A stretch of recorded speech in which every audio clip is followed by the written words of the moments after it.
Hello friends, welcome to Telugu review box. మనం ఒక సీరియల్ని నెలల తరబడి, సంవత్సరాల తరబడి చూస్తాం. కేవలం కథ కోసమే కాదు, అందులోని పాత్రల కోసం, ఆ పాత్రలు పోషించే నటీనటుల కోసం చూస్తాం. ఆ ముఖానికి, ఆ గొంతుకి, ఆ నటనకి మనం బాగా కనెక్ట్ అయిపోతాం. వాళ్ళు మన ఇంట్లో మనిషిలా అనిపిస్తారు. కానీ సడన్గా ఒకరోజు టీవీ ఆన్ చేస్తే మనకు ఇష్టమైన ఆ నటుడి ప్లేస్లో వేరే కొత్త ముఖం కనిపిస్తుంది. ఎంత షాకింగ్గా ఉంటుంది కదా. అరే వీళ్ళు ఎందుకు వెళ్ళిపోయారు? ఈ కొత్త వాళ్ళు ఆ పాత్రకు సెట్ అవుతారా? అని మనసులో 100 ప్రశ్నలు. ఈరోజు ఈ వీడియోలో అలా సడన్‌గా మారిపోయి ప్రేక్షకులకు షాక్ ఇచ్చిన కొన్ని మేజర్ సీరియల్ రీప్లేస్‌మెంట్స్ గురించి మాట్లాడుకుందాం. అంతకన్నా ముందు మీరు మన యూట్యూబ్ ఛానల్‌ని ఇప్పుడే సబ్స్క్రైబ్ చేసుకొని పక్కనే ఉన్న బెల్ ఐకాన్‌ని నొక్కేసేయండి. అయితే ఈ లిస్ట్‌లో అందరికీ వెంటనే గుర్తొచ్చేది కార్తీక దీపం. వంటలక్క, డాక్టర్ బాబు తర్వాత అంత ప్రాముఖ్యత ఉన్న పాత్రలు హిమ, శౌర్య.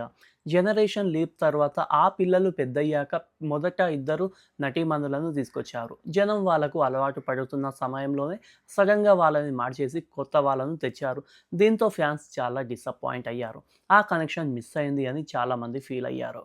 అలాగే 'వదినమ్మ' లాంటి పాపులర్ సీరియల్స్‌లో మెయిన్ లీడ్‌గా చేసిన సుజిత గారు, అదే సీత పాత్రలో మధ్యలో మారిపోయినప్పుడు కూడా ఆడియన్స్ జీర్ణించుకోలేకపోయారు. ఒక సీరియల్ విజయానికి కారణమైన ప్రధాన పాత్రధారులే మారిపోతే ఆ సీరియల్ చూడాలన్న ఆసక్తి కూడా తగ్గిపోతుంది. ఇలాంటి ఉదాహరణలు చాలానే ఉన్నాయి. అసలు ఇంతకీ ఎందుకు వాళ్ళు మారిపోతారు? దీనికి చాలా కారణాలు ఉన్నాయి. ముఖ్యంగా అనారోగ్యం. బిజీ షెడ్యూల్స్ వల్ల ఆరోగ్యం దెబ్బతిని తప్పుకునే వాళ్ళు కొందరు. రెమ్యునేషన్. తమ క్రేజ్ పెరిగాక పారితోషికం పెంచమని అడిగితే నిర్మాతలు ఒప్పుకోకపోవడంతో గొడవలు వచ్చి తప్పుకునే వాళ్ళు ఇంకొందరు. ఇంకా వ్యక్తిగత కారణాలు. పెళ్లి, ప్రెగ్నెన్సీ లేదా వేరే ఊరు వెళ్ళిపోవడం వంటి కారణాలు కూడా అయ్యుండొచ్చు. ఇంకా క్రియేటివ్ డిఫరెన్సెస్. కథ నచ్చకపోవడమో, టీమ్‌తో పడకపోవడమో కూడా కారణం కావచ్చు. కారణం ఏదైనా చివరికి డిసప్పాయింట్ అయ్యేది మాత్రం మనమే. కొత్తొక వింత పాతొక రోత అంటారు. కానీ సీరియల్స్ విషయంలో మాత్రం పాత వాళ్ళే బాగున్నారు అనిపిస్తుంది చాలా సార్లు. మీ దృష్టిలో ఏ సీరియల్‌లో నటుడు, నటి మారిపోవడం మీకు అస్సలు నచ్చలేదు?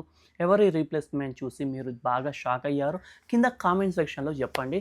సో, నాకైతే నా పర్సనల్‌గా అయితే అప్పట్లో 'మొగలి రేకులు' సీరియల్‌లో సెల్వ మారిపోవడం అనేది అంతగా మంచిగా అనిపియలేదు. ఓకే. మరి మీకేమనిపించిందో కింద కామెంట్స్‌లో చెప్పండి. అలాగే మీరు ఈ వీడియోని లైక్ చేసి మన ఛానల్‌ని సబ్స్క్రైబ్ చేసుకొని నలుగురికి షేర్ చేసి కొంచెం పుణ్యం కట్టుకోండి. Thank you. Bye bye.